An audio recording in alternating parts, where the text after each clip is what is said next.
So I learned a fun fact that I'm really excited to share. So let's nerd out for a hot second, okay? So I learned that the first colored person, I like saying that word because it makes people feel uncomfortable, for the census. Why haven't I received my census in a while? It doesn't matter. So the first, in conclusion, you know, when they do send out the census to like count how many whatevers are in America, I always highlight colored. I don't know why. I just like saying that word. Okay, so the first colored person in space was actually a Cuban, but he had African descent. So technically, he was the first African American in space. Isn't that so freaking cool? That's so freaking fascinating. And it's like, I'm going to make a video about this on Wednesday, fingers crossed. Hopefully I don't chicken out. But it's like, at some point, you're going to run out of ideas, Hollywood. And wouldn't it be so fucking phenomenal to tell that guy's story? And then we can continue talking about the other first Africans in space. And then I found when I was in school, I learned faster when I watched the film. Okay, let's be honest, okay? I'm ashamed to say this out loud, and if my English teacher saw this, she would yell at me, but I didn't read Of Mice and Men. I just watched the movie, but I still passed the test. You know, I just found it more entertaining. I found it more engaging. I found the book kind of boring, you know? So it's like, and like, you know, we all learn in different ways. So, like I said, you're gonna run out of ideas, Hollywood. So why not tell these people's stories?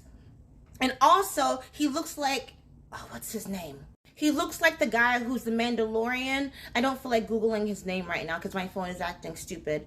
But it's like a win-win. You got a Hollywood actor playing in your film. People are, their butts are going to get in the seats. And also they'll show it in schools. Maybe they'll do field trips because it's educational. Win-win. Don't we want to make money? Why am I talking like I'm a Hollywood director? I should be, though.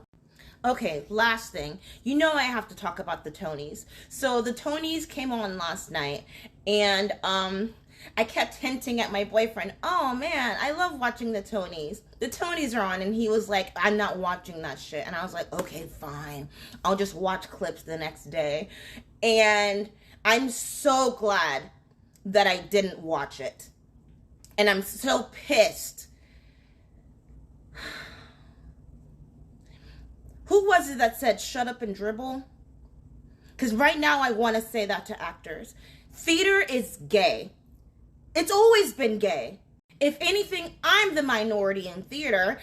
I mean, not skin color wise. Well, skin color wise too. But the fact that I'm straight, you know? So one of the actresses called Governor DeSantis, the Grand Wizard of the KKK. How dare you? How fucking dare you? First of all, no one knows who the fuck you are. At least people know who the fuck Ron DeSantis is. Secondly, he should have kept everything closed then. No one has said thank you for keeping Florida open during COVID. No one has said it. Everyone just trashes him like he's a fucking rag doll. And also, you're married to a white man. So is your white husband a grand wizard? Do you call him that? Do you try to guilt him? Do you try to shame him?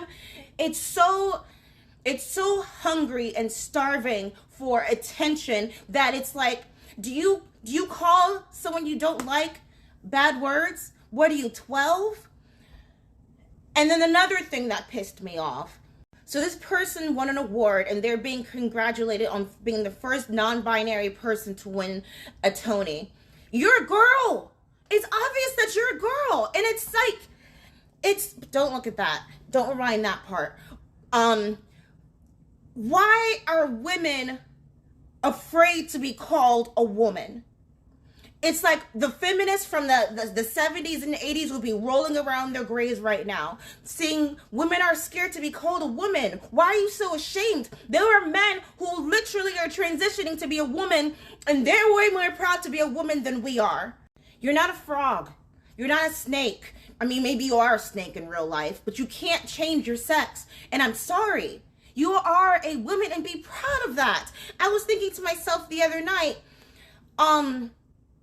in my next life, I still want to be a woman. I would never want to be a man. No offense, guys. But I would never want to be a man. I hope in all of my lives, I'm always continuously a woman. Because I think, I mean, yes, once a month, it's for a week, it's shitty. But other than that, I love this.